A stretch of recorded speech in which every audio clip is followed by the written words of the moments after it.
Welcome back to filmy racks.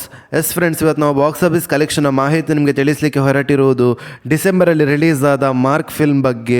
ಹೌದು friends, Kichcha Sudeep ಸರ್ನ most awaited film ಆದ ಮಾರ್ಕ್ ಇವತ್ತಿಗೆ ರಿಲೀಸ್ ಆಗಿ 14 ದಿವಸಗಳು ಕಳೆದವು. ಹೌದು ಫ್ರೆಂಡ್ಸ್, ನಿಮಗೆಲ್ಲರಿಗೂ ತಿಳಿದಿರುವಂತೆ ಈ ಫಿಲ್ಮ್ ಲೀಡರ್ನಲ್ಲಿ ಅಭಿನಯ ಚಕ್ರವರ್ತಿಯಾದ ಬಾಲ್ಶ ಕಿಚ್ಚ ಸುದೀಪ್ ಸರ್ ಇದ್ದಾರೆ. ಹಾಗೆ ಯಾರಾದರೂ ನಮ್ಮ ಚಾನಲ್ಗೆ ಹೊಸದಾಗಿ ಭೇಟಿಯಾಗಿದ್ದರೆ ದಯಮಾಡಿ ಕಿಚ್ಚ ಸುದೀಪ್ ಸರ್ನ ಅಭಿಮಾನಿಗಳು ನಮ್ಮ ಚಾನಲ್ಗೆ ಸಬ್ಸ್ಕ್ರೈಬ್ ಮಾಡಿ. ಯಾಕೆಂದರೆ ನಾವು ಡೈಲಿ ಮಾರ್ಕ್ ಹಾಗೂ ಎಲ್ಲ ಕನ್ನಡ ಫಿಲ್ಮ್ಸ್ನ ಬಾಕ್ಸ್ ಆಫೀಸ್ ಕಲೆಕ್ಷನ್ನ ಮಾಹಿತಿ ನಿಮಗೆ ತಿಳಿಸ್ತಿರ್ತೀವಿ. ಅದೇ ರೀತಿ ಮಾರ್ಕ್ ಫಿಲ್ಮ್ ಬಿಡುಗಡೆದ 14ನೇ ದಿವಸಕ್ಕೆ 2 ಶೋ ಪ್ಲಸ್ ಅಡ್ವಾನ್ಸ್ ಬುಕ್ಕಿನ ಪ್ರಕಾರ ಕರ್ನಾಟಕದಲ್ಲಿ 1,05,00,000 ಕಲೆಕ್ಷನ್ ಮಾಡ್ತಿದೆ. ಹಾಗೆ ಹಿಂದಿಯಲ್ಲಿ 27,40,00,000 ಕಲೆಕ್ಷನ್ ಮಾಡ್ತಿದೆ. ಹಾಗೆ ತಮಿಳುನಾಡಲ್ಲಿ 68,90,00,000 ಕಲೆಕ್ಷನ್ ಮಾಡ್ತಿದೆ.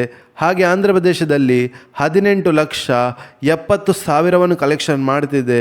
ಹಾಗೆ ಕೇರಳದಲ್ಲಿ 9,15,000 ಕಲೆಕ್ಷನ್ ಮಾಡ್ತಿದೆ. ಹಾಗೆ ಓವರ್ಸೀಸಲ್ಲಿ 42,50,000 ಕಲೆಕ್ಷನ್ ಮಾಡ್ತಿದೆ. ಹಾಗೆ ಈ ಫಿಲ್ಮ್ನ ವರ್ಲ್ಡ್ ವೈಡ್ ಬಾಕ್ಸ್ ಆಫೀಸ್ ಕಲೆಕ್ಷನ್ನ ಮಾಹಿತಿ ನಿಮಗೆ ತಿಳಿಸ್ತಾ ಇದ್ದರೆ, ಮಾರ್ಕ್ ಫಿಲ್ಮ್ ಬಿಡುಗಡೆದ 14ನೇ ದಿವಸಕ್ಕೆ 2 ಶೋ ಪ್ಲಸ್ ಅಡ್ವಾನ್ಸ್ ಬುಕ್ಕಿನ ಪ್ರಕಾರ 2,13,00,000 ಕಲೆಕ್ಷನ್ ಮಾಡುತ್ತಾ ಅತ್ಯದ್ಭುತವಾದ ಕಲೆಕ್ಷನನ್ನು ಮಾಡ್ತಿದೆ ಅಂತ ಹೇಳ್ಬೋದು ಮಾರ್ಕ್ ಫಿಲ್ಮ್.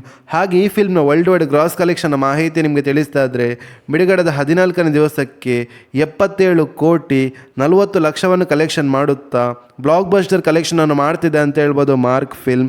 ಹಾಗೆ ನಿಮ್ಮ ಪ್ರಕಾರ ಮಾರ್ಕ್ ಫಿಲ್ಮ್ ಲೈಫ್ ಟೈಮ್ ಎಷ್ಟು ಕಲೆಕ್ಷನ್ ಮಾಡ್ಬೋದು ಅಂತ ನಮ್ಮ ಕಮೆಂಟ್ ಬಾಕ್ಸಲ್ಲಿ ತಿಳಿಸಿ. ಹಾಗೆ ನೀವೇನಾದರೂ ಈ ಫಿಲ್ಮನ್ನು ಥಿಯೇಟ್ರಲ್ಲಿ ನೋಡಿದರೆ ಈ ಫಿಲ್ಮ್ ಹೇಗಿತ್ತು, ಹಾಗೂ ನೀವೇನಾದರೂ ನಮ್ಮ ಚಾನಲ್ಗೆ ಹೊಸದಾಗಿ ಭೇಟಿಯಾಗಿದ್ದರೆ ದಯಮಾಡಿ ಕಿಚ್ಚ ಸುದೀಪ್ ಸರ್ನ ಅಭಿಮಾನಿಗಳು ನಮ್ಮ ಚಾನಲ್ಗೆ ಸಬ್ಸ್ಕ್ರೈಬ್ ಮಾಡಿ.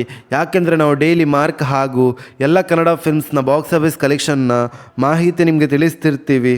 Thank you.